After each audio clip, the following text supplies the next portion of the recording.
በስመ አብ ወወልድ ወመንፈስ ቅዱስ አሐዱ አምላክ አሜን። ሰላም እግዚአብሔር ምስ ኩላትና ይኹን። ንሕጂ ሒዘልኩም መፅአ ዘለኹ ሓውና መምህርና መምህር ተስፋይ አበራ ዝፈትሖም ሕልምታት እዮም። ኣብቲ ኮመንት ትፅሕፍዎም ዘለኹም ሕልምታት እውን ከም ናይ ኣምላኽና ሰናይ ፍቓድ ቅልል ኣቢለ ኣኪበ ናይ ኩልኩም ኣብ ቀፃሊ ሒዘልኩም ንምምፃእ ክፍትን እየ። ንሕጂ ግን እዘን ሒዘልኩም መፅአ ዘለኹ ክንሪአን ኢና ማለት እዩ። ቅድሚኡ ግን ስለምንታይ ኢና ሕልምና ዝረኣናዮ ሕልሚ ንርስዕ ዝብል ክንርኢ ኢና። ሕልሚ ሓደ ካብቲ እግዚኣብሔር ንደቂ ሰባት ብቐሊሉ ዝረዳድአሉ መንገዲ እዩ። ብፍላይ ከም ዓይኒ ሰብን ዛርን ዝኣመሰሉ መንፈሳት ርኩሳት መናፍስቲ ሕልምና ብምጥፋእን ሃተፍተፍ ብምባልን ከምኡ ድማ ናይ ሓሶት ሕልሚ ብምርኣይን ኣብ ሂወትና ብዙሕ ጉድኣት የብፅሑልና እዮም። ሳይንስ ደቂ ሰባት ብኸመይ ከም ዝሓልሙ ብብዙሕ መፅናዕትን ምርምራትን ናይ ባዕሉ ግምታት ኣቐሚጡ እዩ። እዚ ማለት ብዛዕባ ስጋዊ ሕልሚ ማለት እዩ። ክሳብ ሎሚ ግን ሳይንስ ብዛዕባ መንፈሳዊ ሕልሚ ዝተዛረቦ ነገር የለን። ስለምንታይ ሲ መንፈሳዊ ሕልሚ ካብ እግዚኣብሔር ስለ ዝረአን ስለ ዝግለፅን ጥራይ እዩ።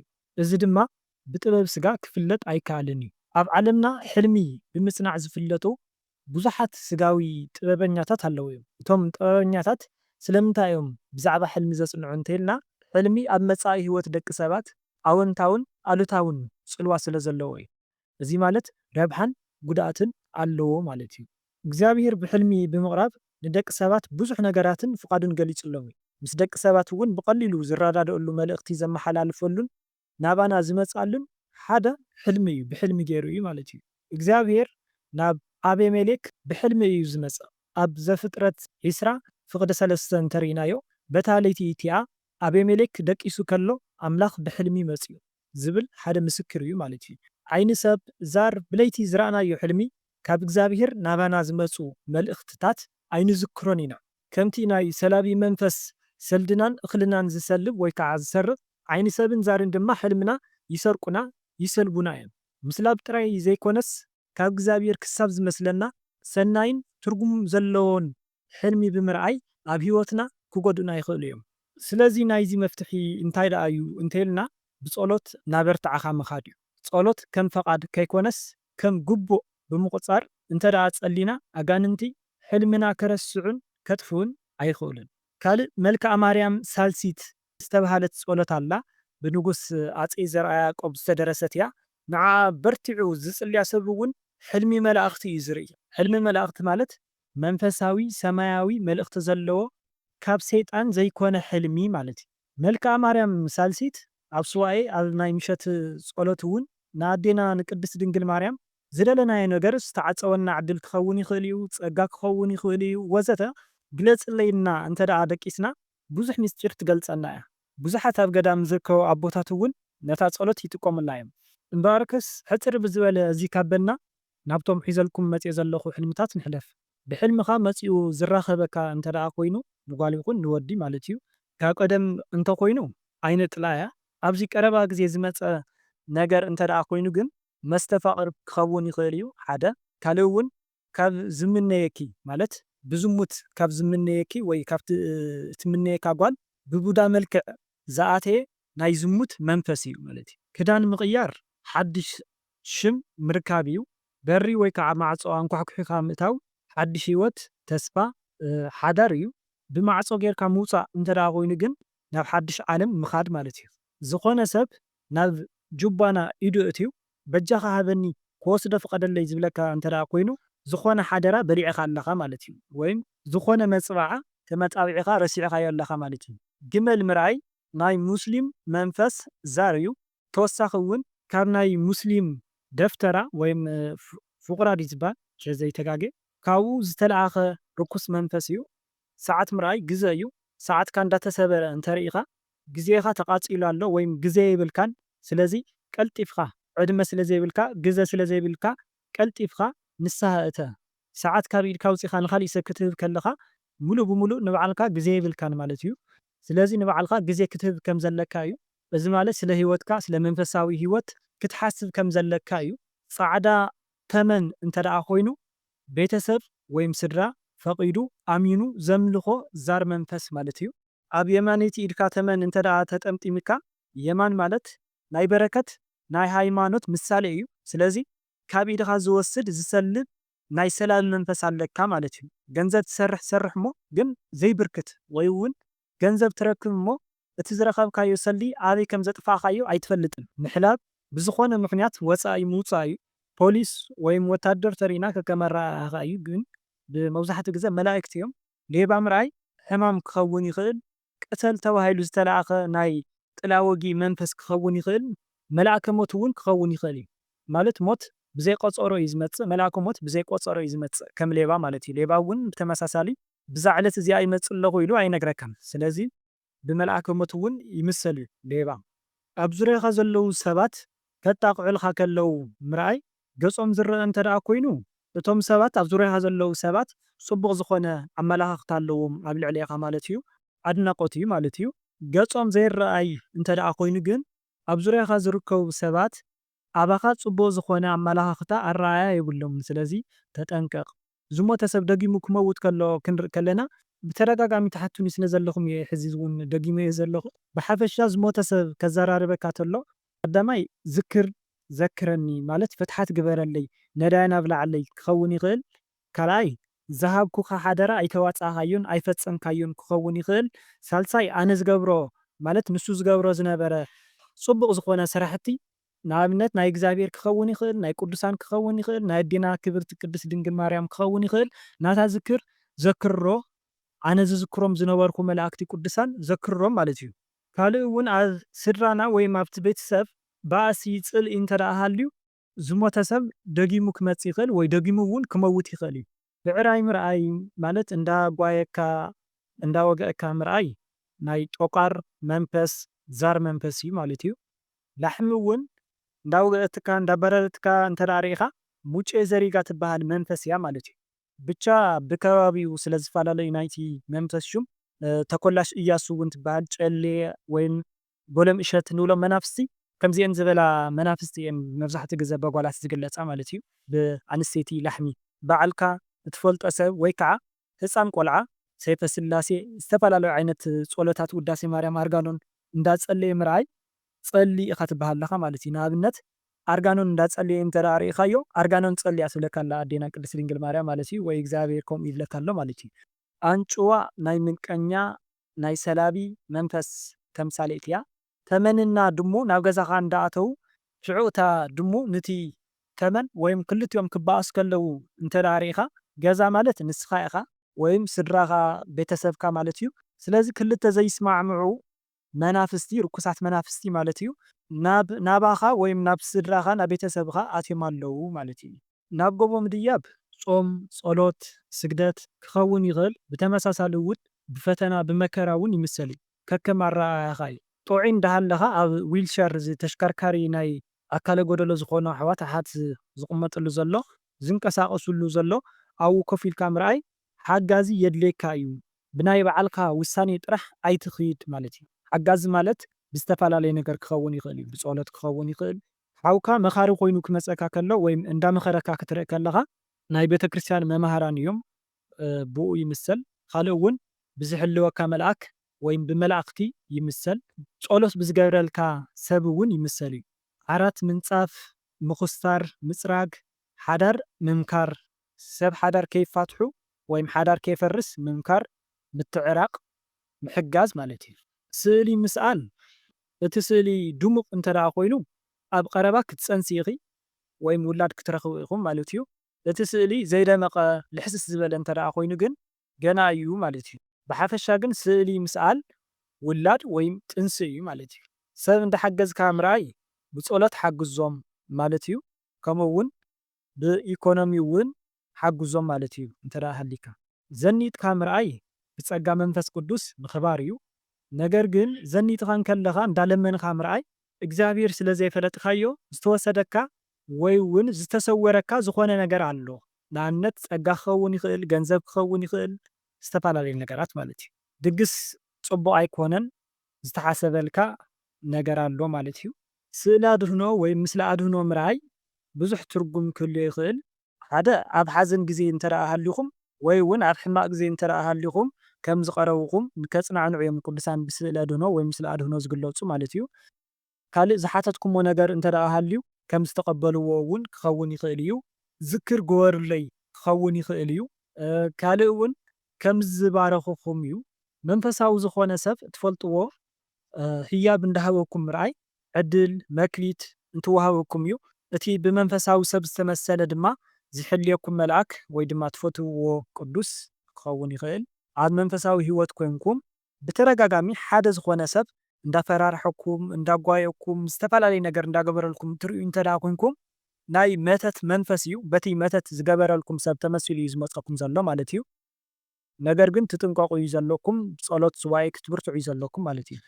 ጸሊም ዝኾነ ነገር ካብ ኣካላትኩም እንትወፅእ ወይ እውን እንተኣቱ ናብ ስድራኹም ናብ በዓልቲ ገዛኹም ናብ ትፈልጥዎም ሰባት ክወፁ ከኣትው ትርእይዎም ነገራት እንተኮይኖም ጸሊም ዝኾነ ነገር እንተኮይኑ ርኩሳት መናፍስቲ ሰይጣናት ኣጋንንቲ እዮም ማለት እዩ። ካብ ኣካላትካ ወይ ካብ ሰውነትካ ቁንጪ ቁማል እንዳወፀ ምርኣይ ርኩስ መንፈስ እዩ። ከም ዝኸይድ ዘሎ እዩ ዝነግረኩም ዘሎ ማለት እዩ። ወፂኡ ክኸይድ ከሎ እንተደኣ ሪኢኹሞ ፍርናሽ ዘይብሉ ዓራት ምርኣይ ዝኾነ ዝጎደሎ ነገር ከም ዘሎ እዩ። ዓራት ማለት ሓዳር እዩ። ገዛ ምኹስታር ወይ ከዓ ምፅራግ ዕድልካ ሕሊፍካ ምሃብ ይበሃል እዩ። ግን ብኻሊእ ገፅ እውን ልቦናኻ ምንፃህ ንስሓ ምእታው ሓዳርካ ምስትኽኻል ተባሂሉ እውን ይትርጎም እዩ። እንጀራ ምስንካት ዕድል ናብራ እዩ። ብሓዳር እውን ይምሰል እዩ። ካልእ እንጀራ እንዳሰንከትኪ ኣብኡ ኮይኑ ካብ ኢድኺ ዝወስድ ወይ ከዓ ካብ ኢድኺ እንዳወሰደ ዝበልዕ ሰብ እንተደኣ ሃልዩ ብኹን ዝገብረኪ መንፈስ ኣሎ ማለት እዩ። ሰሊ ከይተቕምጥ እዩ ዝገብር። እቲ ዝረኸብክዮ ሰሊ ክተጥፍዮ ዝገብረኪ ዝኾነ መንፈስ ኣሎ ማለት እዩ። ምዝ ተኣሳሲሩ እውን ዝዝሓለ እንጀራ ምርኣይ ናይ ቀደም ናብራ ይበሃል። ትኩስ ዝኾነ እንጀራ ምርኣይ እውን ናይ ሕጂ ወይም ናይ ቀጻሊ ናብራ ዕድል ሰልዲ ማለት እዩ። ብርኪ ወይ ከዓ ጉልበት እምነት ቃል ኪዳን እዩ። ሸዊት ምብላዕ ሽሻ እዩ። ማዕተብ ምግባር እዚ ሃይማኖት እምነት እዩ። ሎተሪ ክበፅሐካ ከሎ ዘይሓሰብካዮ ሃንደበታዊ ዝኾነ ዕድል ሽሻይ ፀጋ ፅቡቕ ነገር እዩ። ቀትሪ ዝሓሰብካዮ እንተደኣ ኮይኑ ግን ያው ናይ ቀትሪ እዩ ማለት እዩ። ንኣብነት ሎተሪ ቆሪፅካ ክበፅሐኒ ዶ ይኸውን ምናምን እናበልካ ትሓስብ እንተደኣ ነርካ እዚ ናይ ቀትሪ ሓሳብካ እዩ ማለት እዩ። ውቃጦ ብዙሕ ነገር እዩ ዘለዎ ግን ትክክለኛ ዘይኮነ ኣርቲፊሻል ዝኾነ ማንነት ኣለካ ማለት እዩ ይበሃል። ሽጋራ ምትካኽ ፈተና መከራ እዩ። መስቀል እውን ብዙሕ ትርጉም እዩ ዘለዎ። ንኣብነት እፅ መስቀል እንተኮይኑ መከራ ይበሃል። መስቀል ምሽካም እውን እንተኮይኑ መከራ እዩ። ስጋ ምብላዕ ናይ ሰብ ስጋ ምብላዕ ክኸውን ይኽእል እዩ። እዚ ማለት ሕሜት ማለት እዩ። ፍታን ወይ ከዓ ሰገራ ሽሻይ ይበሃል። ግን ጓሓፍ ሰገራ ሽንቲ ተፀይቕካ ምርኣይ መብዛሕትኡ ግዜ ብሓጢኣት እዮም ዝምሰሉ። ሎሚን ምርካብ ውላድ እዩ። ፍትፍት እንጀራ ነገር ፅልኢ ይበሃል። ገዓት እውን ፅቡቕ ኣይኮነን። ምስ ነገር ናይ ዘመድ ወይ ቤተሰብ ሞት ምናምን ይበሃል። ዓሳ ምርኣይ ጓል ኣንስተይቲ ውላድ እያ። ፓስፖርት እንዳተዋሃበካ ምርኣይ ብቀጥታ ክፍታሕ ከሎ ማለት እንድሕር ደኣ ዘይሓሰብካዮ ተነርካ ዕድል እዩ። ዕድል እውን ዝተፈላለዩ ግዴታ ናብ ወፃኢ ክትኸይድ ኢኻ ማለት ኣይኮነስ ብዙሕ ዓይነት ዕድል እዩ ዘሎ። ጥቕልል ብዝበለ ግን ዕድል እዩ። እምባሻ ምሕዛል ውላድ ይበሃል። ራድዮ ምስማዕ ወረ ዜና ነፀላ ገይሩ ዝረኣየካ ሰብ ማለት ገፁ ዝርአ እንተደኣ ኮይኑ ፅቡቕ እዩ። ነገር ግን ነፀላ ገይሩ ወይ ጌራ ገፃ ዘይርአ እንድሕር ደኣ ኮይኑ ግን መምሰሊት ዝኾነት ዓርኪ ኣለትኪ ማለት እዩ። ሰባት ብላዕ ስተ ክብሉካ ከለዉ ግን ዝኾነ ነገር ሪኢኻ ኣብቲ ምግቢ ወይ ኣብቲ ዝስተ ነገር እንተደኣ ደፊእካዮ ፅቡቕ እዩ። መተት እዩ ነይሩ ግን ንስኻ ደፊእካዮ ኣለኻ ማለት እዩ። ካልእ እውን መተት ካባና ምኻዱ ዘርእየና ሕልምታት ኣለዉ። ንኣብነት ዝኾነ ነገር ካብ ልዕልና ተላዒሉ ክኸይድ ከሎ መተት ይኹን ካልኦት ርኩሳት መናፍስት ማለት እዩ።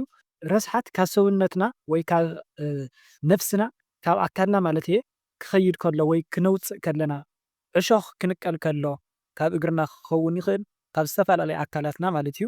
ዝተፈላለዩ ተሃዋስያን ቁንጪ ቁማል ክኸውን ይኽእል። ዝተፈላለዩ ባልዓትን ተሃዋስያን ካብ ሰውነትና ክወፁ ከለዉ ከምኡ እውን ደም ካብ ሰውነትና ክወፅእ ከሎ ከምዚ ነቲጉ ነገር ክወፅእ ከሎ ደም ካብ ሰብነትና ዝኾነ ኣባና ዝተሓበአ መንፈስ ብመተት ክኸውን ይኽእል። ካልኦት ርኩሳት መናፍስ ክወፁ ከለዉ ንሪኦም እዮም።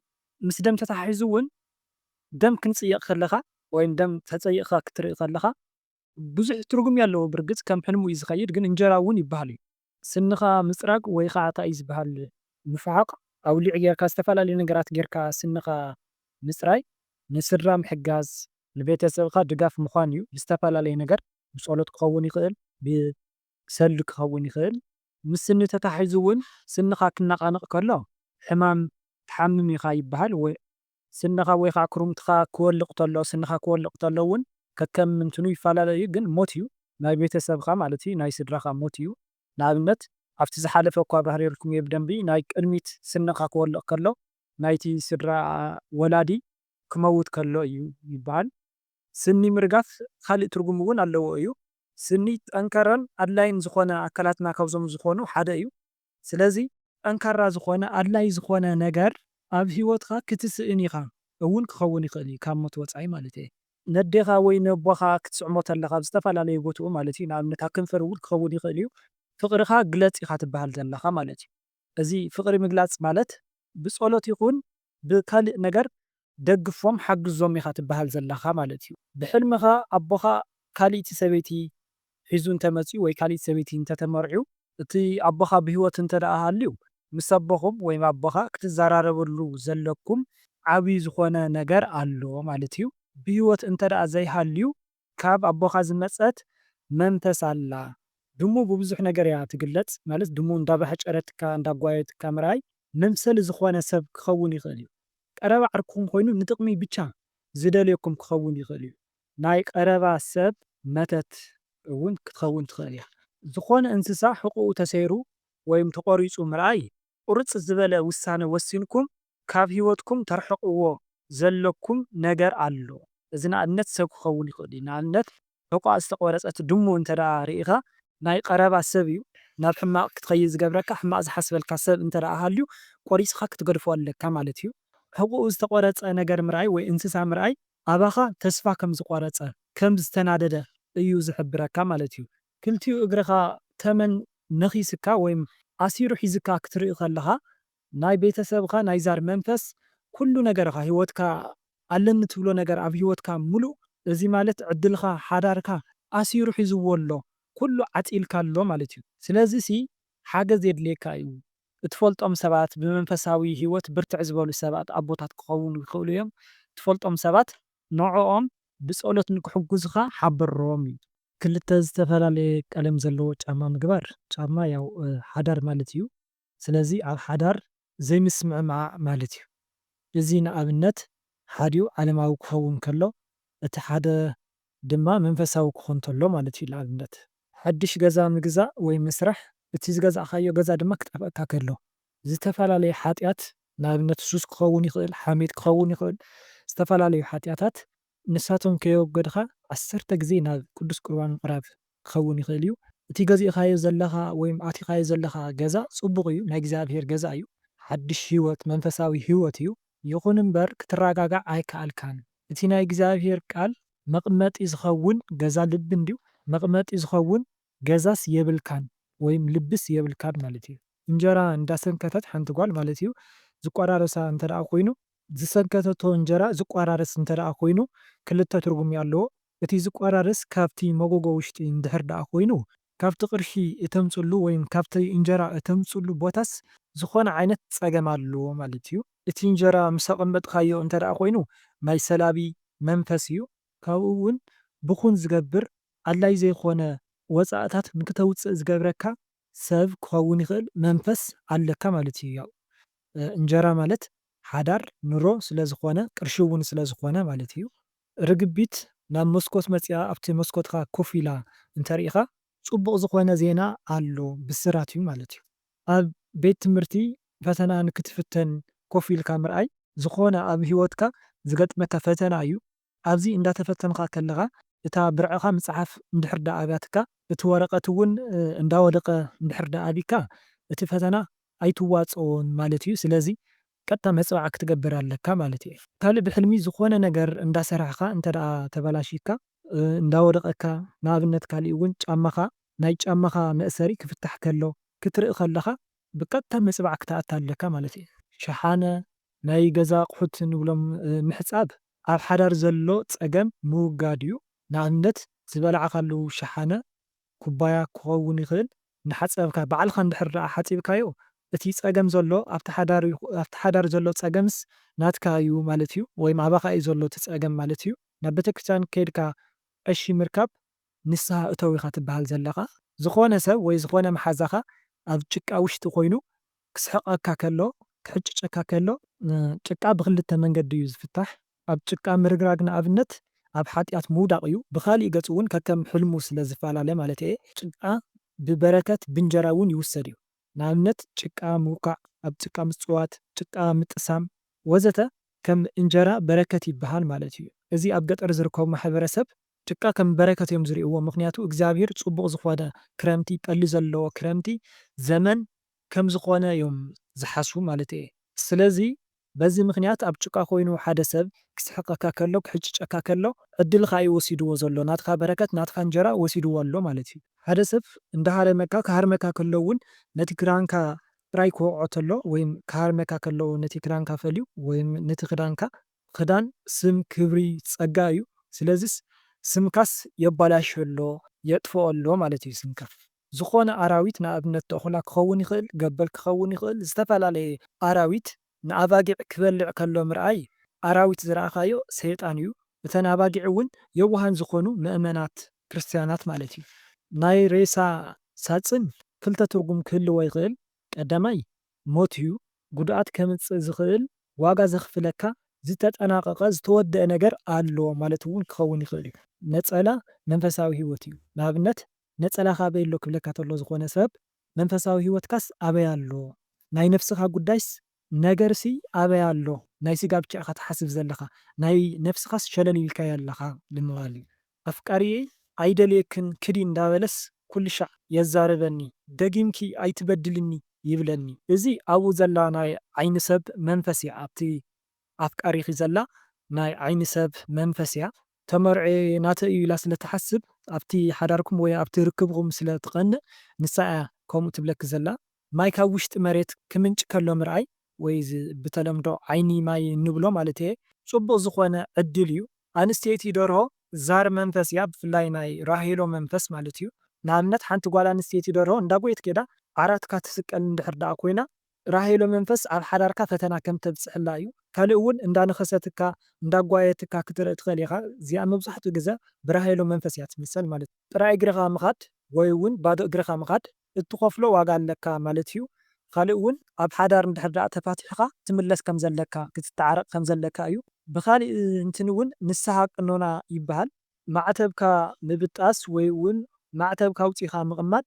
ሙሉእ ብሙሉእ ስለ ሃይማኖት ምሕሳብ ደው ኣቢልካ ኣለኻ ገዲፍካዮ ኣለኻ ማለት እዩ ተስፋ ምቁራፅ እዩ እግዚኣብሔር ክንደሻዕ ለሚነዮ ጸሎተይ ክሰምዓና ኣይከኣለን ኢልካ ትሓስብ ኣለኻ ማለት እዩ ካብኡ እውን ጥርጠር ኣለካ ኣብ ሃይማኖትካ ፅኑዕ ኣይኮንካን ትጠራጥሮ ነገር ኣለካ ማለት እዩ ሓንቲ ጓል ኣንስተይቲ ናይ ወዲ ሕፍረት ኣብ ናታ ሕፍረት ምርኣይ ዓይኒ ሰብ ወይ ከዓ ዓይኒ ጥላ ከም ዘለዋ እዩ ዝሕብር ወይ እውን ናይ ዝሙት መንፈስ እውን ክኸውን ይኽእል እዩ ካልእ ሓንቲ ንፈልጣ ንኹን ዘይንፈልጣ ሰበይቲ ዕትሮኻ ክትሰብረልካ ከላ ናትካ ዝኾነ ነገር ማለት ሓዳርካ ክኸውን ይኽእል ውልድኻ እውን ዝኾነ ነገር ተገይሩልካ ኣሎ ማለት እዩ ቁልፊ ምቕባል ንዝኾነ ከቢድ ዝኾነ ፀገምካ መፍትሒ ምርካብ ማለት እዩ ከልቢ ኣፍካ ክነክሰካ ከሎ ወይ እውን ከንፈርካ ክነክሰካ ከሎ እትዛረቦ እትትልሞ ነገር ብስልኪ እውን እተዋግዖ ነገር ካብ አንደበትካ ዝወፅእ ኩሉ ነገር ካባኻ እንዳወሰደ ዘባላሽየልካ መንፈስ ኣሎ ማለት እዩ መርዓት ወይ ከዓ ሰበይቲ ውላድኪ ንዓይ ሃብኒ ወይ ከዓ ወሊድክስ ንዓይ ክትብኒ እንተደኣ ኢላትኪ ወይ እውን ንሰብኣየ ሃብዮ እንተደኣ ኢላትኪ እታ ሰበይቲ ወይ ከዓ እታ መርዓት ቤተክርስትያን እያ እቲ ሰብኣያ ከዓ ክርስቶስ እዩ ስለዚ ሲ ውላድክስ ብመፅባዓስ ንዓይ ሃብኒ እያ ትብለኪ ዘላ ወይ ትብለካ ዘላ ቅድስ ቤተክርስትያን ማለት እዩ ሰባት ከዋልድኺ እንተደኣ ርኢኺ ዝኾነ ሓሳብ ኣጨንቕኪ ኣሎ ስለዚስ ንሰብ ኣካፍልዮ ሕጋዝስ የድልየክ ኣሎ ማለት እዩ ከማኽረኪ ዝኽእል ሰብ ወይ ሓሳብኪ ክካፈል ዝኽእል ሰብ ንኣብነት ኣቦታት ካህናት ጉያ ዕድመ ይበሃል ካብኡ እውን ንኣብነት ዝኾነ ሰብ ዘፍርሕ ፍጥረት እንዳጓየካ ክትርኢ ከለኻ ንስኻ እውን እንዳጓየኻ ክተምልጥ ከለኻ ነፍስኻስ ካብ ኣጋንንቲ ወጥመድ ተምልጥ ኣላ ማለት እዩ ካልእ ምስ ጉያ ዝተተሓሓዘ ጎይኻ እንድሕር ደኣ ተሓቢእኻ ንሕቶኻ መልሲ ካበይ ከም ትረክብስ ዘይምርዳእ ዘይምፍላጥ ማለት እዩ ከምኡ እውን ጎይኻ ኣብ ቤተክርስትያን እንተደኣ ተሓቢእኻ ወይ እውን ጎይኻስ ናብ ቤተክርስትያን ገዛኻ እትፈልጦ ሰብ ክትጽጋዕ ከለኻ ናይቲ ሕቶኻ መልስስ ካብኡ ኢኻ ትረኽቦ ካብቲ ዝረኣኻዮ ማለት እዩ። ደም ክውሰደካ ከሎ ክትርኢ ከለኻ ካብ ሂወትካስ ዝኾነ ነገር መንነትካ ክኸውን ይኽእል ግዜኻ ክኸውን ይኽእል ተወሲድልካ ኣለዎ ማለት እዩ። ምሳኻ ዝነብር ዝኾነ ኣካል ኣሎ ማለት እዩ። ዝኾነ ኣራዊት ኣብ ርእስኻ ከፍ ኢሉ ምርኣይ ኣእሙሮኻ ዝሓዘ ወይ ሓንጎልካ ዝሓዘ መንፈስ ኣለዎ ማለት እዩ። እዚ እውን ጥርጣረ ዝፈጥረልካ ኣተሓሳስባኻ ዝሓዘ ዕድልካ ዘበላሽ ዝኾነ መንፈስ ኣለዎ ማለት እዩ። ካብ ወኽኒ ቤት ወይ ቤት ህንፀት ምፍታሕ ካብ ዲያብሎስ ምፍታሕ ክኸውን ይኽእል ካብ ሓጢኣት ምፍታሕ እውን ማለት እዩ። ናብ ጎቦ ደይብካ ኣዴኻ ምርኣይ ወይ ከዓ ምርካብ ብኣዴኻ ዝተመሰለት ቅድስት ቤተክርስትያን ወይ ከዓ ኣዴና ቅድስት ንጽህት ድንግል ማርያም እያ። ምስኡ ተኣሳሲሩ እውን ናብ ጎቦ ደይብካ ኣዴኻ ቆልዓ ሓቂፋ እንጀራ እናሰንከተት ክትርኢ ከለኻ እቲ ቆልዓ ወይ ከዓ እቲ ህፃን ንስኻ ኢኻ እታ ኣዴኻ ድማ ቅድስት ቤተክርስትያን እያ። እንጀራ እውን በረከት ክኸውን ይኽእል ቅዱስ ቁርባን እውን ክኸውን ይኽእል እዩ። ስለዚ ናብ ቤተክርስትያን ቅረብ ኣስራት በኩራት ኣውፅእ ድሕሪኡስ በረከት ክትረክብ ኢኻ ማለት እዩ። ከልቢ ደድሕሪኻ ክከታተለካ ከሎ ወይ ደድሕሪኻ ክመጽእ ከሎ ናይ ዝሙት መንፈስ እዩ። ነብሪ እንዳባረረካ ወይ እንዳባሓጨረካ ምርኣይ ኣባኺ ውሽጢ ዘሎ መንፈስ ኣሎ። ደምኪ ክሰቲ ዝደሊ ደመኛ ዝኾነ ግብሪ ዝለመደ መንፈስ ኣሎ ኣባኺ ማለት እዩ። ብፍላይ ድማ ጨንገር ዝበሃል ርኩስ መንፈስ ማለት እዩ። ዋሌት ቦርሳ ናይ ግልኻ ዝኾነ ነገር ናትካ ዝኾነ ዕድል ምስጢር ሓቂ ሓዳር ወዘተ እዩ። ጻዕዳ መኪና ምርኣይ መንፈሳዊ ሂወት እዩ። ዝኾነ ሰብ ጸሊም ተኸዲኑ ኣብ ጎንኻ ኮፍ ተኢሉ ወይ ከዓ ተመጺካ መልኣከ ሞት እዩ። ነገር ግን ጸሊም ዝተኸደነ መነኩሴ ወይ ከዓ ፈላሲ እንድሕር ደኣ ኮይኑ ብሃይማኖት ወይ ብእምነትካ ከም እትፍተን ወይ መከራ ከም ዘለካ እዩ ዝገልጽ። መስትዋት እንዳረኣኻ ኣብቲ መስትዋት እትሪኦ ናይ ካሊእ ሰብ ምስሊ እንተደኣ ኮይኑ እቲ ዝረኣኻዮ ሰብ ትኹረት ሃበኒ ንዓይስ ገዲፍካኒ ኢኻ ዘለኻ ዘክረኒ እዩ ዝብለካ ዘሎ ማለት እዩ። ሕርሻ ኣእምሮ ልቦና ሕሊና እዩ። ፈተና ተፈቲንካ ልዕሊ ፍርቂ እቲ ውፅኢትካ ልዕሊ ፍርቂ እንተደኣ ኮይኑ እቲ ትፍተኖ ፈተናስ ከም ዝሓለፍካዮ ወይ ክትሓልፍ ኢኻ እጆኻ ንምባል እዩ። እሽሞ ልሕጂ ሒዘልኩም መፅየ ዝነበርኩ እዞም ትሰምዕዎም ዝፀናሕኩም እዮም። ኣብ ቀጻሊ ነቶም ዝሓተትኩሞም ሕልምታት ናቶም ፍታሕ ሒዘልኩም ንምምፃእ ክፍትን እየ። ስለ ዝነበረና ሰዓት ኩሉ ናይ እግዚኣብሔር ኣምላኽና ሽሙ ይኽበር ይመስገን። ወስብሐት ለእግዚአብሔር ወለወላዲቱ ድንግል ወለመስቀሉ ክቡር አሜን።